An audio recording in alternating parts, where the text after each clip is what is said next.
Assalamualaikum warahmatullahi wabarakatuh. Bismillahirrahmanirrahim. Alhamdulillahi rabbil alamin. Wassalatu wassalamu ala ashrafil anbiya'i wal mursalin wa ala alihi wa sahbihi ajma'in. Allahumma faqqihna fid din wa 'allimna ta'wilih. Allahumma faqqihna fid din wa 'allimna ta'wilih. Allahumma faqqihna fid din wa 'allimna ta'wilih. Allahumma nawwir qulubana binur hidayatika kama nawwaltal arda binurika syamsika abadan abada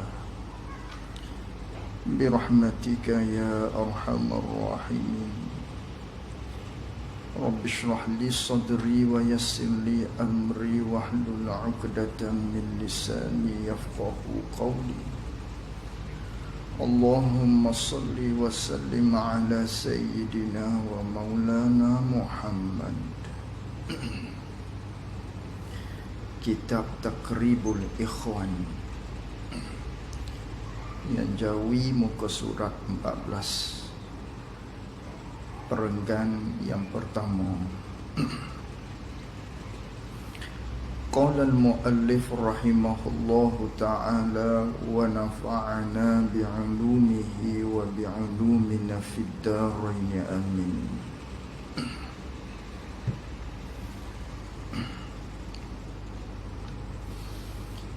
Bahasan sifat wahdaniyah. Bahasan sifat wahdaniyah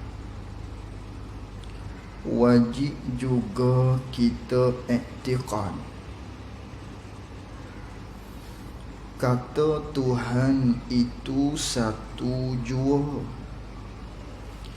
pada zatnya zat Allah, dan pada sifatnya sifat Allah, dan perbuatannya perbuatan Allah. Kita sambung lagi muzakarah kita menerusi kitab Taqribul Ikhwan, di mana perbicaraan kita ialah berkaitan dengan sifat wahdaniyah pada malam ini, di mana kata pengarang rahimahullahu ta'ala, bahasan sifat wahdaniyah. Ini satu bahasan, satu perbicaraan yang nak membahaskan berkaitan dengan sifat wahdaniyah, yang mana di antara salah satu daripada sifat yang wajib kita kena i'tiqad, salah satu daripada sifat-sifat Allah yang wajib kita kena tahu di atas jalan huraian satu-satu, atas jalan detail, atas jalan terperinci, yang mana kita maklum sifat-sifat Allah Ta'ala ni amat banyak. Banyaknya sifat-sifat Allah Ta'ala ni tak terhitung banyaknya. Tiap-tiap sifat yang menunjuk di atas sempurna itu ialah sifat Allah. Maka banyaklah sifat-sifat Allah Ta'ala ni. Ini ialah i'tiqad secara ijmal ataupun secara umum, yakni dengan bahawa tiap-tiap sifat yang menunjuk di atas sempurna ialah sifat Allah. Sebanyak mana tidak terhitung banyaknya sifat-sifat Allah Subhanahu wa ta'ala. Maka dalam banyak-banyak sifat Allah Ta'ala ini pula hak wajib kita kena tahu atas jalan satu-satunya khilaf. berselisih di kalangan para ulama. Ada yang mengatakan 13. Wajib kita kena tahu atas jalan hurai satu-satu. Ada setengah lagi kata 20. Wajib kita kena tahu atas jalan hurai satu-satu ataupun atas jalan detail. Lalu tu pada malam ni masuk kita pada bahasan pula sifat wahdaniyah. Salah satu daripada hak wajib kita kena tahu atas jalan detail, atas jalan hurai satu-satunya ialah sifat wahdaniyah. Lalu tu kata pengarang rahimahullahu ta'ala, wajib juga kita, yakni wajib pula atas kita. Bila kata wajib atas kita, dengan maknanya wajib syarak lah. Dengan bahawa buat dapat pahala, tinggal berdosa dia, itu panggil wajib. Maka wajib juga kita, yakni wajib pula atas kita, yakni kita mukallaf, kita yang diberikan oleh Allah Ta'ala akal, kita yang diberikan oleh Allah Ta'ala lengkap penglihatan dan pendengaran, boleh dengar, boleh lihat. Lagi pula kita tu sampai umur telah balik, maknanya wajiblah atas kita pula i'tiqad kata. Wajib kita kena berpegang di hati dengan kata Tuhan itu satu jua. Wajib kita kena i'tiqad pula dalam hati kita Allah Ta'ala ni satu jua. Apa itu satu jua? Yakni tidak ada yang lain dah sama sekali. Satu sahaja Allah Ta'ala ni. Tuhan kita ni hanya satu. Itu wajib kita kena i'tiqad gitu di hati kita. Wajib kita kena berpegang begitu dalam hati kita. Yang mana Allah Ta'ala berfirman di dalam Al-Quran, Qul huwallahu ahad. Katakanlah ya Rasulullah, huwallahu ahad. Dia Allah Ta'ala tu, Tuhan engkau tu satu saja. Qul huwallahu ahad. Allah tu satu. Katakanlah ya Rasulullah kepada mereka hak tanya tentang Allah tadi. Kata kepada mereka Allah tu satu. Ini keluarlah maknanya wajib kita kena i'tiqad, wajib kita kena berpegang Allah itu satu. Wajib kita kena i'tiqad di hati Allah Ta'ala tu satu. Satu pada zat, satu pada sifat, dan juga satu pada perbuatan Allah. Satu pada zat, satu pada sifat, satu pada perbuatan. Maka satu pada zat, apa makna? Ada dua makna. Satu pada sifat, apa makna? Ada dua makna. Satu pada perbuatan, apa makna? Ada dua makna. Tiap-tiap daripada hak kita nak i'tiqad dalam hati kita tadi ialah Allah tu satu. Satu Allah pada zat ada dua makna. Satu Allah pada sifat ada dua makna. Satu Allah pada perbuatan dia ada dua makna. Bermakna di sifat wahdaniyah hak kita akan belajar ni keluarnya 6 makna hak wajib kita i'tiqad di dalam hati kita. Hak maksud bagi kata Allah tu satu. Hak maksud bagi kata Allah tu satu ada 6 makna. Yang mana 6 makna ni, 2 daripadanya makna bagi satu pada zat, 2 maknanya bagi satu pada sifat, dan 2 makna daripadanya lagi satu pada perbuatan. Bermakna ada 6 makna hak kita kena simpul di dalam hati kita, hak wajib kita kena i'tiqad dalam hati kita, yang perlu kita kena tahu makna daripada hak kita kata Allah tu satu. Gitu. Sebab Allah tu satu.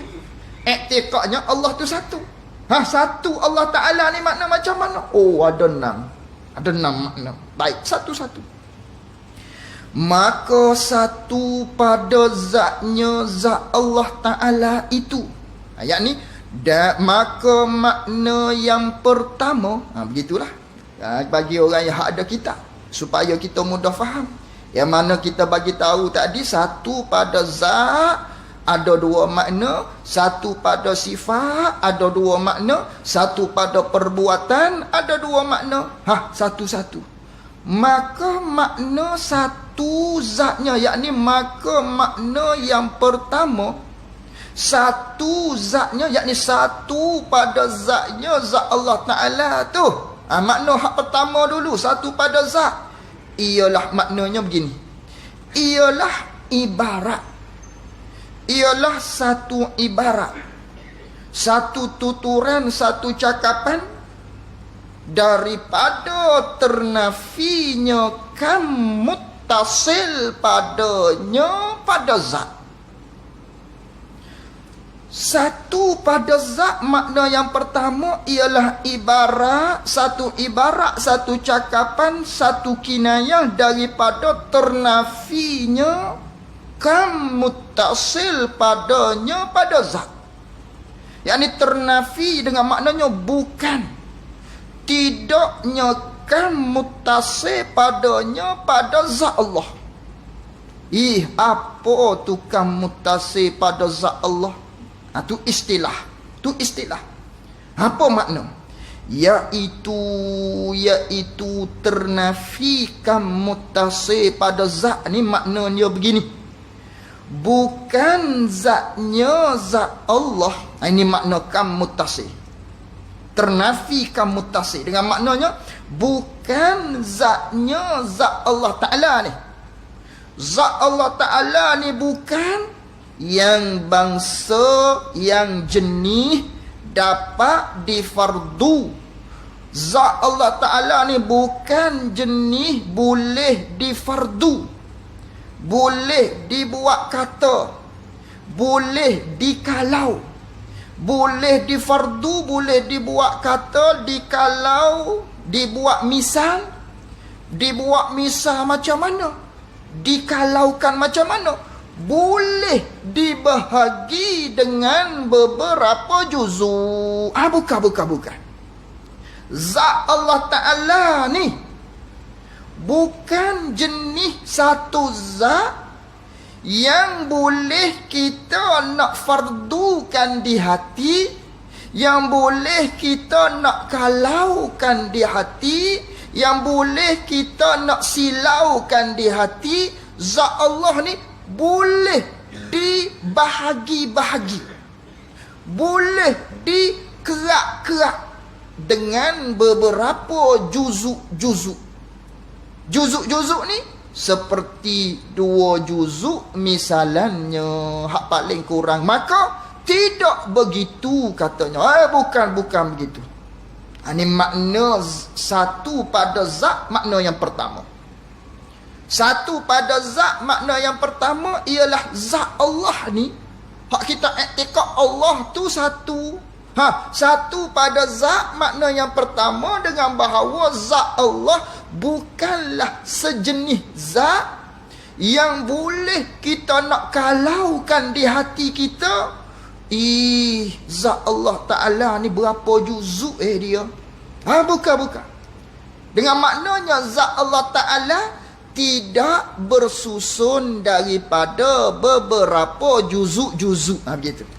Dengan maknanya zat Allah Ta'ala ni bukan jenis bersusun, berkapuh, bertindan-tindan dengan beberapa juzuk. Tidak sama sekali begitu. Adapun kita makhluk bersifat dengan satu juga. Diri kita dikatakan seorang. Tuan-tuan, dikatakan seorang diri. Ada dirilah kita ni. Satu panggil kita. Seorang. Jadi diri kita ni walau bersifat dengan satu, tapi hakikat bukan satu. Sebab apa bukan satu? Bersusun di diri kita ni banyak juzuk-juzuk. Mana juzuk-juzuknya? Telinganya, matanya, tangannya, kakinya, dagingnya dan lain-lain daripadanya. Tu.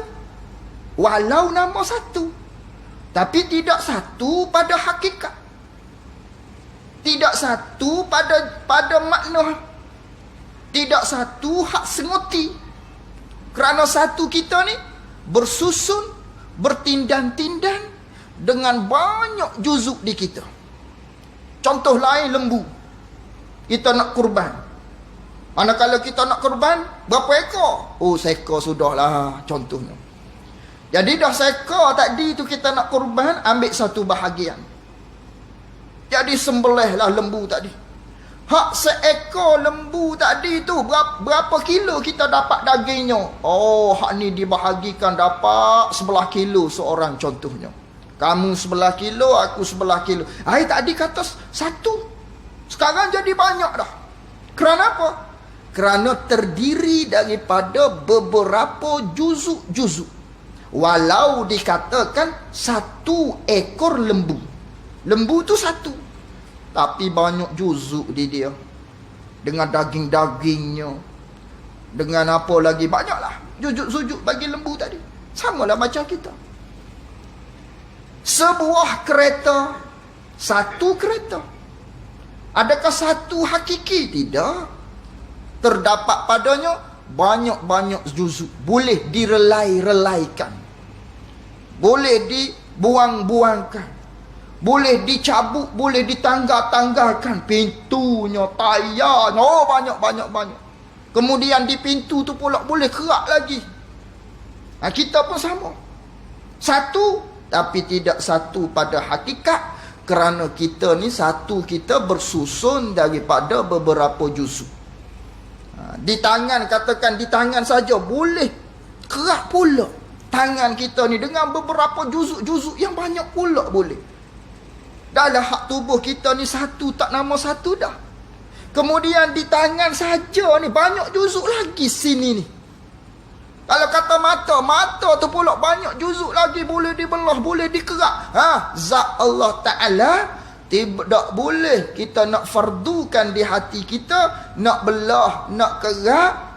Zat Allah Ta'ala tidak jenis bersusun daripada beberapa juzuk-juzuk tadi. Tidak. Kecil sangat. Begitu zat Allah Ta'ala. Maha suci Allah. Mukhalafatuhu Ta'ala lil hawadis. Kita belajar dah tu. Belajar dah tu. Allah tak sama dengan makhluk. Kecil ke besar ke tu sifat makhluk. Hak pesi berjisim. Allah tidak berjisim. Kemudian nak belajar di satu pada zat Allah. Makna yang pertama, nak menceritakan, nak menafikan zat Allah Ta'ala bukan jenis dia pesing berjuzuk. Tidak sama sekali. Itu maha suci Allah Ta'ala. Satu senguti, satu hakiki Allah Subhanahu wa Ta'ala. Itu panggil makna satu pada zat. Makna yang pertama. Itu satu pada zat, makna yang pertama. Maka tidak begitu. Bukan begitu. Bukan pesing zat Allah Ta'ala ni bersusun daripada beberapa juzuk. Bersusun daripada beberapa juzuk ni dikatakan dalam istilah kam muttasil. Kam maksudnya beberapa bilang-bilangan. Tu kam. Beberapa bilang-bilangan. Muttasil yang berhubung pada satu zat. Kam beberapa bilang-bilangan. Mana bilang-bilangan tu duk berhubung kat mana? Muttasil berhubung di satu botol. Mana di satu botol duk berhubung ni? Banyak ni. Kalau boleh kerak, boleh belah ni, banyak ni boleh ni. Ini dia panggil kam muttasil. Adapun kam munfasil hak lagi akan datang. Munfasil maksudnya beberapa bilangan yang telah bercerai. Yang telah bercerai maksudnya belah ada dua. Satu bilangan, ini satu bilangan, jadi dua. Ini dia panggil kam munfasil yang telah bercerai. Kam muttasil beberapa bilangan. Bilangan tu duduk di mana? Muttasil duk berhubung di satu benda. Misal kita kam muttasil, zat kita ni, diri kita ni dikatakan kam muttasil, beberapa bilangan-bilangan hak ada tu di mana? Muttasil di diri kita, berhubung di diri kita. Jadi banyak juzuk di diri kita. Allah Ta'ala ternafikan muttasil. Tidak, zat Allah Ta'ala ni jenis bersusun daripada beberapa juzuk-juzuk. Itu istilah saja. Kam muttasil ni satu istilah saja yang dipergunakan oleh para ulama.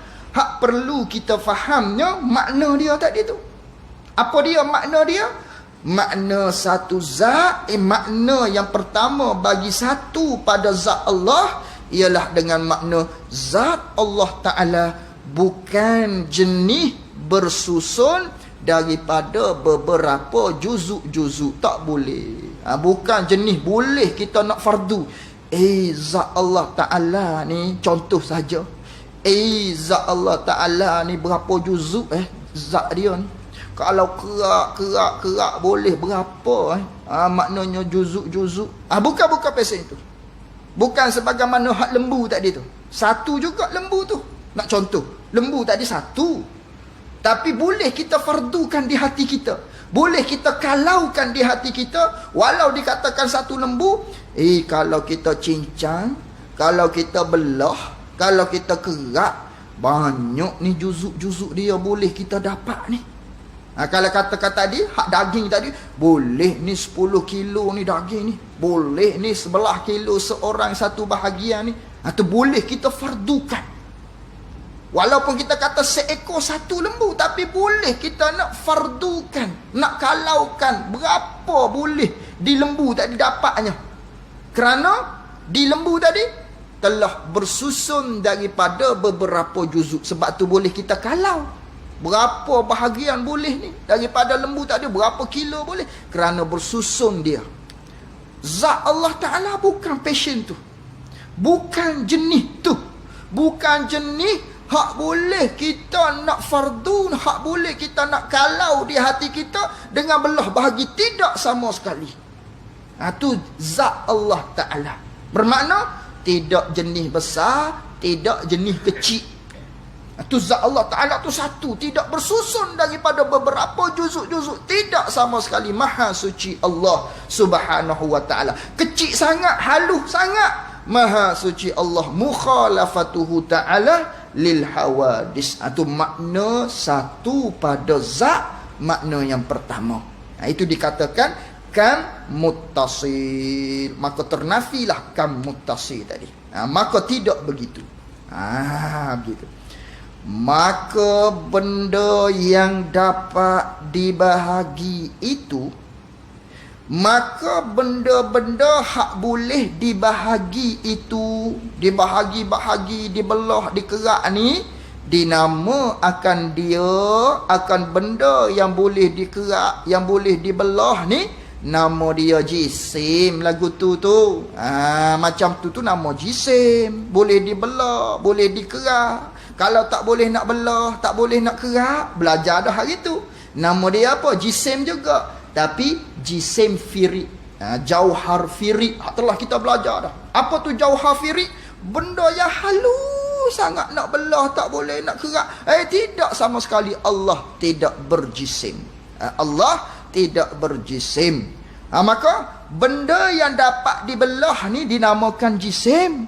Dan juga ataupun boleh juga nak dipanggil dengan kam muttasil, yakni bilangan-bilangan yang berhubung, yakni yang bilangan-bilangan yang berhubung, tambah kat situ pada satu-satu benda. Itu nama dia kam muttasil. Maka Allah Ta'ala ternafikan muttasil dengan bahawa zat Allah Ta'ala satu zat Allah Ta'ala tidak bersusun, tidak bertindan-tindan, tidak berlapis-lapis dengan beberapa juzuk-juzuk. Adapun kita berlapis-lapis, bertindan-tindan, bersusun-susun dengan juzuk-juzuk. Allah tidak bersusun dengan juzuk-juzuk.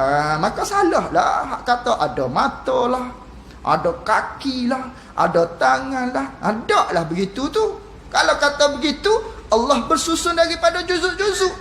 Bahkan jadilah Allah berjisim. Maha suci Allah. Ini ayat Quran ni. Bukan maksud begitulah tu.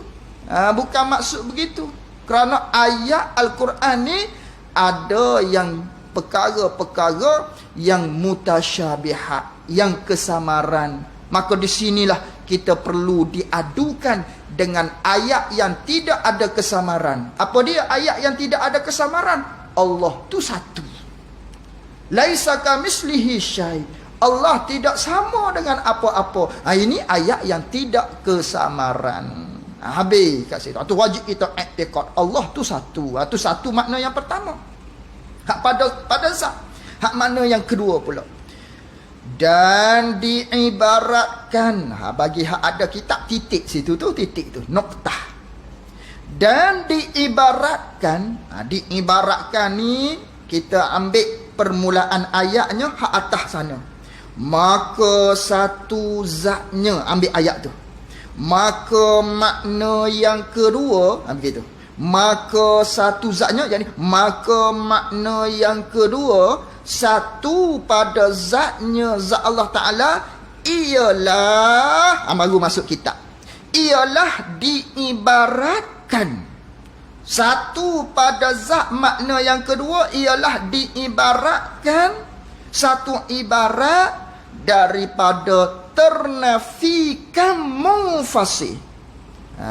Ibarat daripada ternafikan munfasih. Beberapa bilangan yang bercerai, yakni bilangan-bilangan yang suku-suku di mula-mula lagi, di awal-awal lagi. Bilangan yang suku-suku. Ni satu. Kemudian ada lagi satu lagi. Ni beberapa bilang-bilangan.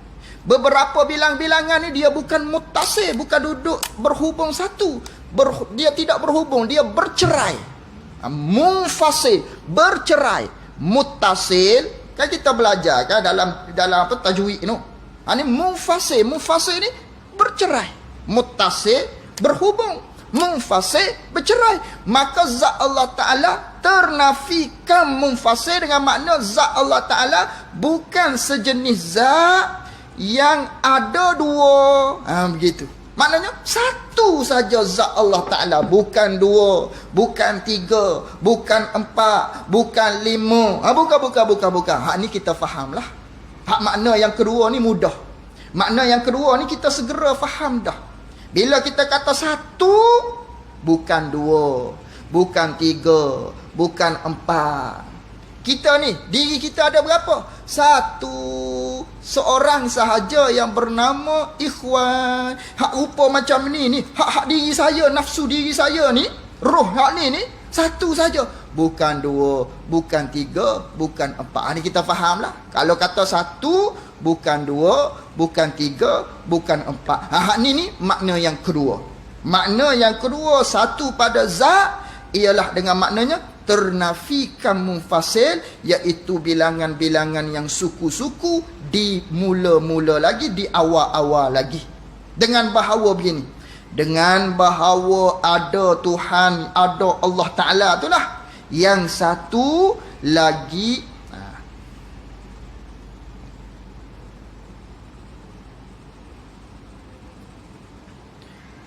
yakni bilangan-bilangan yang suku-suku di mula-mula lagi.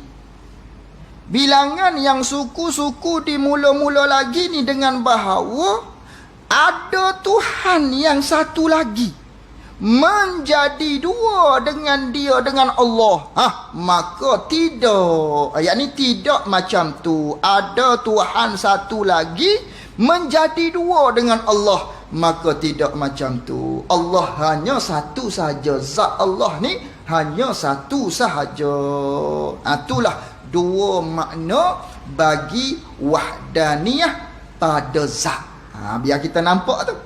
Tu wajib kita i'tiqad gitu. Satu Allah Ta'ala. Allah tu satu. Satu pada zat ni dengan maknanya Allah zat dia satu saja, bukan dua. Itu makna hak dapat kita fahami, hak mudah. Hak satu lagi, satu pada zat dengan maknanya zat Allah Ta'ala tidak bersusun daripada beberapa juzuk-juzuk, tidak sama sekali. Itu dua makna bagi satu pada zat. Kemudian dan satu pada sifat itu pula. Wallahu a'lam. Satu pada sifat kita sambung pada akan datang. Takut peningnya, banyak-banyak pening, sikit-sikit. Satu pada zat dulu malam ni. Satu pada zat, biar kita nampak, biar kita faham, i'tiqad dalam hati kita, Allah tu satu dengan makna tidak ada dah Tuhan yang lain. Allah zat dia satu saja. Ini makna yang kedua. Makna yang pertamanya, zat Allah Ta'ala ni tidak bersusun daripada juzuk-juzuk. Bukan jenis Allah Ta'ala zat dia ni bersusun daripada juzuk-juzuk, tidak sama sekali. Itu dua makna satu pada zat. Kemudian untuk kitab yang seterusnya ialah kitab Munyatul Musalli.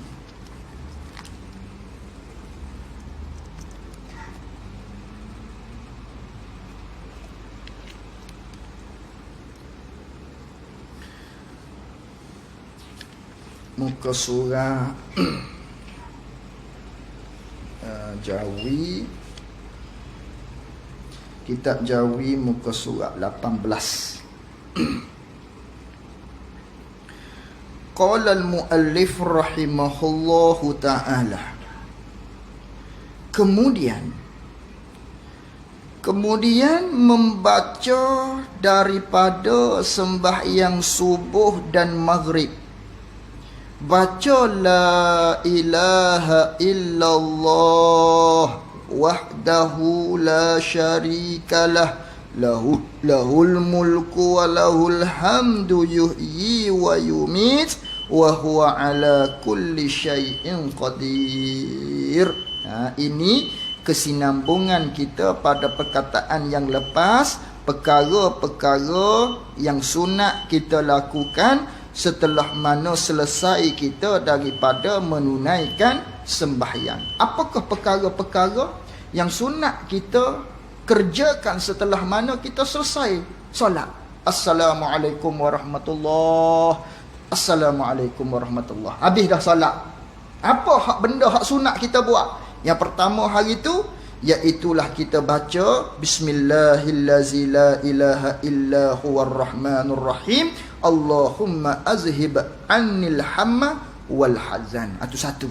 Lepas daripada tu, lepas daripada kita baca doa tadi, lepas daripada beri salam, kemudian baca selepas daripada solat tadi, hak di solat subuh dan maghrib, sunat kita wiridnya la ilaha illallah wahdahu la syarikalah lahul mulku wa lahul hamdu yuhyi wa yumitu wa huwa ala kulli syai'in qadir. Tidak ada Tuhan melainkan Allah wahdahu, hal keadaan Allah Ta'ala tu yang satu, la syarikalah, tidak ada yang bersekutu bagi Allah, tidak ada.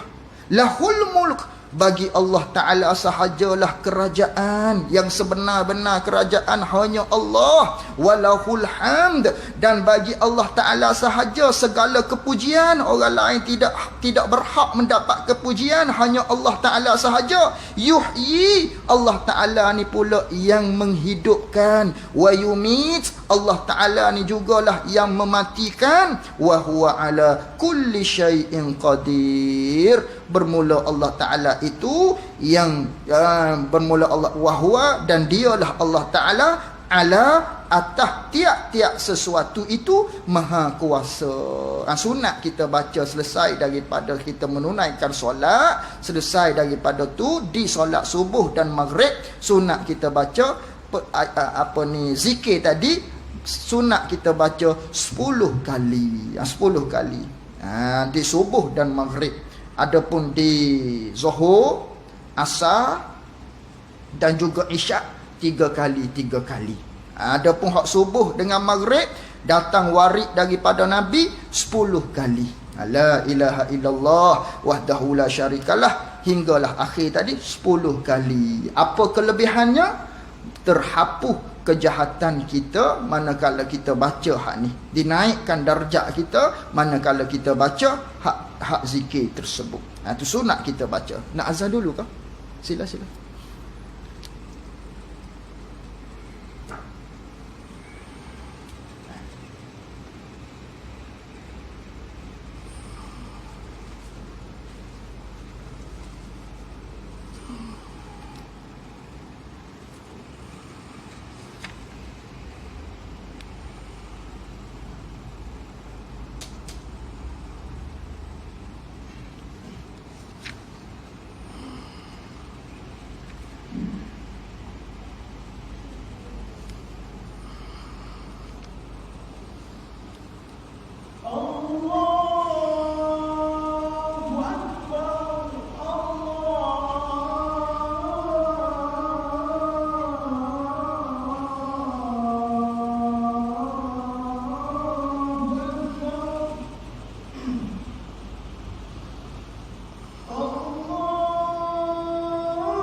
qala al-muallif rahimahullahu ta'ala.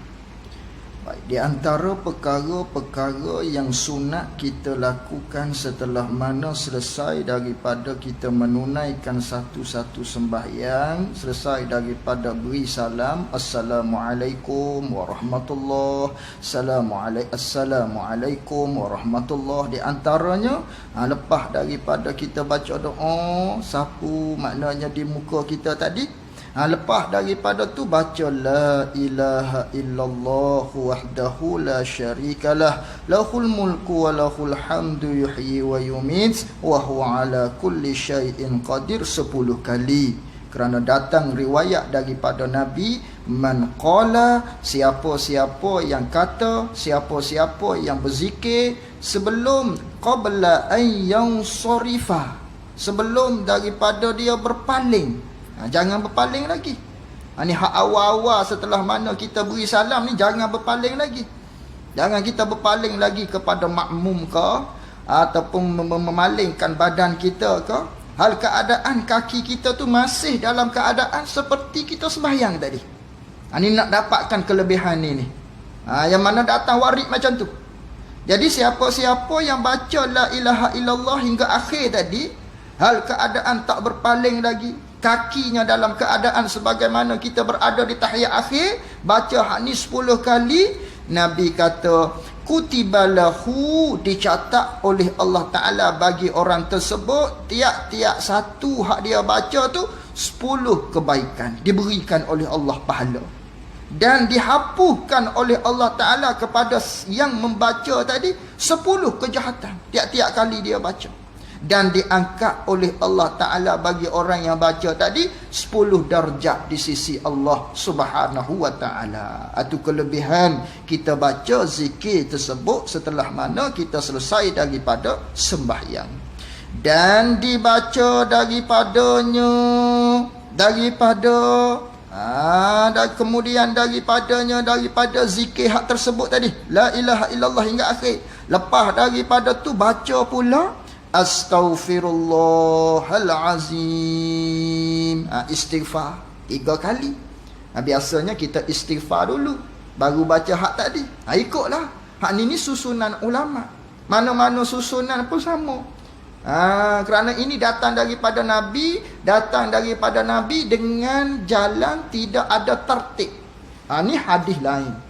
Ni hadis lain pula. Tidak kata hadis di zikir wirid ini satu hadis saja, lalu tu ditertibkan, disusun oleh Nabi bagian susunannya. Tidak. Oleh kerana tidak begitu, ni ada satu hadis berkaitan dengan istighfar. Hadis la ilaha illallah wahdahu la syarikalah, hadis yang lain pula, maka ulama susunlah. Dah ulama susun, kita nak susun cara mana ikutlah. Biasanya kita istighfar dulu. Tu kelebihan istighfar lain pula. Man qala dubura kulla salatin astaghfirullah wa atubu ilaih ghufira lahu. Siapa yang kata selepas mana selesai daripada solat astaghfirullah wa atubu ilaih, diampunkan dosanya.